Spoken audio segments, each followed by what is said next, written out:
semua, di video kali ini kami akan menyampaikan sebuah tugas dari dosen kami yaitu dari Bu Yulianti sebagai dosen pengampu mata kuliah pengantar teknik informatika. Tugas yang diberikan yaitu menyampaikan data dan informasi. Sebelum kami menyampaikan materi kami, izinkan kelompok kami memperkenalkan diri. Halo, perkenalkan, nama saya Hananwari dengan NIM D10412110553, kelompok pengantar teknik informatika, kelompok 1 dari kelas informatika C. Halo, nama saya Bahrul Alamalindo dengan NIM D10412111055 dari kelompok 1 pengantar teknik informatika dari kelas informatika C. Halo, nama saya Marisa Ana dengan NIM D10412111061, kelompok pengantar teknik informatika 1 dari kelas informatika C. Baik, itulah anggota dari kelompok 1 ini. Kami di sini akan membahas tentang data dan informasi berbelanja online menjadi alternatif saat pandemi. Semenjak pandemi COVID-19 melanda Indonesia pada Januari 2020, PSBB atau pembatasan sosial berskala besar-besaran dilakukan untuk menekan jumlah kasus penyebaran COVID-19. Dengan adanya kebijakan PSBB, masyarakat menjadi sangat terbatas dalam beraktivitas. Salah satu aktivitas tersebut adalah berbelanja kebutuhan sehari-hari.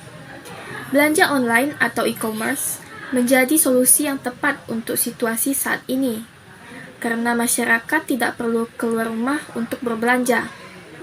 E-commerce adalah suatu proses menjual atau membeli produk-produk secara elektronik oleh konsumen dan dari perusahaan ke perusahaan dengan komputer sebagai perantara transaksi bisnis.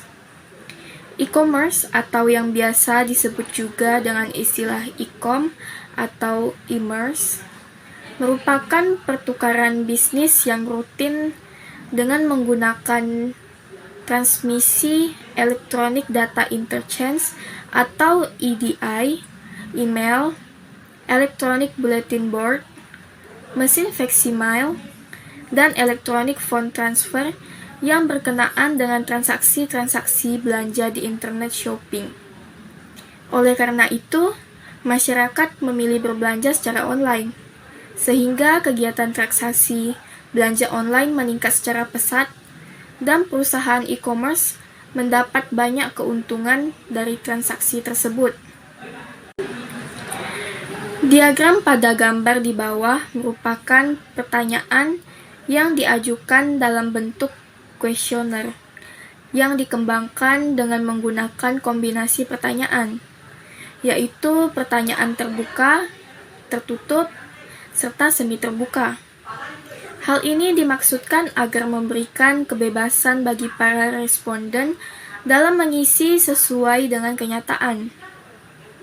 Diagram tersebut memvisualisasikan ada setidaknya 34% responden mengatakan meningkat dalam melakukan aktivitas transaksi e-commerce. Sedangkan responden yang transaksinya tetap, tidak naik ataupun tidak turun, sebanyak 51,56%, dan ada juga responden yang mengurangi transaksi mereka di e-commerce, yaitu sebanyak 14% dari total responden. Dapat dilihat dari data rata-rata penggunaan e-commerce pada tahun 2019, yaitu tahun sebelum pandemik. Di urutan pertama ada Tokopedia dengan 65,9 juta pengunjung. Urutan kedua ada Shopee dengan 55,97 juta pengunjung. Di urutan ketiga ada Bukalapak dengan 42,8 juta pengunjung. Urutan keempat ada Lazada dengan 27,9 juta pengunjung. Dan di urutan kelima ada Blibli dengan 21,3 juta pengunjung. Sedangkan data rata-rata penggunaan e-commerce pada tahun 2020, yaitu tahun pada masa pandemi, di urutan pertama ada Shopee dengan 71,5 juta pengunjung. Urutan kedua ada Tokopedia dengan 69,8 juta pengunjung. Di urutan ketiga ada Bukalapak dengan 37,6 juta pengunjung. Urutan keempat ada Lazada dengan 24,4 juta pengunjung. Dan di urutan kelima ada Blibli dengan 17,76 juta pengunjung. Dari kedua data tersebut, penggunaan transaksi pada Shopee meningkat dari tahun 2019 ke tahun 2020 sebanyak 15,6 juta pengunjung.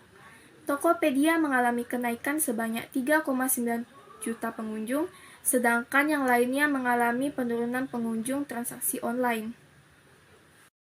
Selanjutnya, dilakukan analisis untuk mencari tahu peningkatan transaksi pada e-commerce di masa pandemik tersebut terjadi pada jenis produk apa saja. Data yang digunakan berasal dari dua sumber, yaitu data eksternal dan internal. Data eksternal didapat dari website penyedia data yang mendukung penelitian ini. Sedangkan data internal didapatkan dari proses pengumpulan data dengan metode penyebaran kuesioner. Dari data pada gambar 2, terlihat bahwa produk hobi dan fashion menjadi dua kategori terbanyak yang dibeli oleh responden,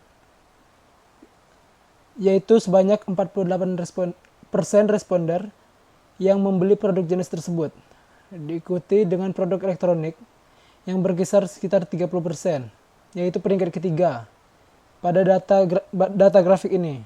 Sedangkan untuk produk kesehatan, terdapat 28% responder yang menggunakan e-commerce untuk membeli produk kesehatan mereka. Itu berarti 28% pengguna e-commerce sudah dapat mempercayakan kesehatan mereka pada e-commerce dan dapat lanjutkan pada keunggulan berbelanja online. Berbelanja online sangat memudahkan masyarakat, terutama di masa pandemi ini, seperti memudahkan masyarakat untuk berbelanja tanpa harus keluar rumah, sehingga mereka tidak perlu mendatangi toko satu persatu untuk mendapatkan barang yang mereka inginkan. Berbelanja online juga lebih mudah dan praktis, serta menghemat tenaga dan waktu untuk berbelanja. Selain itu, banyak penawaran yang menarik pembeli jika berbelanja secara online, seperti cashback, potongan harga, hingga gratisnya ongkos kirim. Seperti yang pada gambar 3, faktor kenyamanan menjadi alasan paling penting responden memilih e-commerce. Kenyamanan pengurangan biaya transaksi dalam berbelanja online sebesar 13,4%. Berarti hanya 13,4% responden yang memilih e-commerce hanya untuk diskonnya. Kenyamanan transaksi dapat dilakukan 24 jam sebesar 50,7%, yaitu artinya responden lebih memilih kenyamanan 24 jam dibandingkan diskon. Dapat memesan barang 24 jam lebih penting daripada diskon yang terdapat di dalam e-commerce menurut para responden.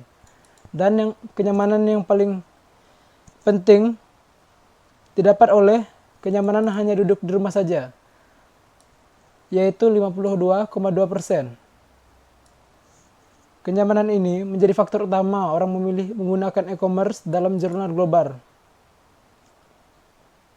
Terlihat pada gambar 4, e-commerce Shopee dan Tokopedia terdapat lonjakan yang signifikan pada saat kuartal kedua tahun 2020. Bahkan menurut laporan yang diberikan oleh iPrice, terjadi peningkatan sebanyak 38% untuk pembelian barang di e-commerce. Peningkatan ini merupakan bukti valid bahwa pengaruh pandemi COVID-19 dalam kegiatan dan rutinitas masyarakat sehari-hari itu cukuplah besar. Kenyamanan tersebut juga membuat peningkatan penggunaan transaksi e-commerce pada setiap rentang usia. Seperti gambar 5, pada grafik di bawah, terlihat hampir 80% dari responden di rentang usia 10-20 tahun melakukan transaksi di e-commerce secara rutin, setidaknya 1 kali dalam sebulan. Untuk rentang usia 20-29 tahun, 57% responden juga melakukan hal yang sama. terlihat pada data bahwa semakin tinggi usia responden, semakin rendah pula juga intensitas penggunaan e-commerce. Selanjutnya, dilakukan analisis yang sama dengan tingkat pembelian responden pada masa pandemi COVID-19 yang terjadi pada akhir kuartal tahun 2020. Seperti gambar yang 6, dari grafik tersebut, dilihat terjadi peningkatan di semua rentangan usia, seperti rentangan usia 10-20 tahun, yang awalnya pada masa pra-pandemi hanya 8% yang berbelanja secara online dan menggunakan e-commerce secara aktif, sebanyak menjadi 4-7 kali setiap bulan. Sedangkan di masa pandemi COVID-19, angka tersebut terus meningkat, hampir setidaknya 21% responden. Begitu pula untuk rentang usia lainnya. Bahkan terdapat kenaikan pengguna untuk rentang usia 60-69 tahun yang awalnya tidak pernah melakukan transaksi e-commerce, setidaknya melakukan 1 kali transaksi dalam 1 bulan. Banyak sekali manfaat dari berbelanja online saat pandemi bagi masyarakat Indonesia. Namun, ada juga dampak negatif dari berbelanja online yang cukup mengkhawatirkan. Hal tersebut adalah banyak masyarakat yang berlebihan atau boros dalam berbelanja, karena situasi yang memungkinkan untuk berbelanja barang apapun melalui e-commerce tersebut. Penipuan dalam berbelanja online juga umum terjadi dikarenakan banyaknya penjual yang ingin mengambil keuntungan lebih melalui aplikasi e-commerce. Tidak hanya itu saja, berbelanja online juga merugikan bagi pedagang konvensional yang membuka toko. Hal ini dikarenakan tidak banyak masyarakat yang berbelanja secara langsung ke toko, sehingga menurunkan pendapatan pedagang konvensional yang dapat mengakibatkan kebangkrutan. Kondisi penyebaran COVID-19 di Indonesia sampai saat ini tidak kunjung membaik. Maka dari itu, marilah kita meminimalisir rantai penyebaran dengan mematuhi protokol kesehatan. Salah satunya adalah dengan berbelanja online untuk menghindari tatap muka secara langsung dengan penjual. Kita bisa menggunakan aplikasi resmi belanja online agar terhindar dari penipuan. Karena jika terjadi penipuan, kita dapat melaporkan kepada pihak resmi aplikasi tersebut. Kita juga harus bijak dalam mengelola keuangan saat berbelanja online. Harus memilah mana yang memang dibutuhkan dan mana yang tidak terlalu dibutuhkan untuk dibeli, karena pada saat pandemi seperti ini kebutuhan terus bertambah sedangkan pendapatan semakin menurun dan banyaknya lapangan yang pekerjaan yang ditutup atau dikurangi kapasitas pekerjanya.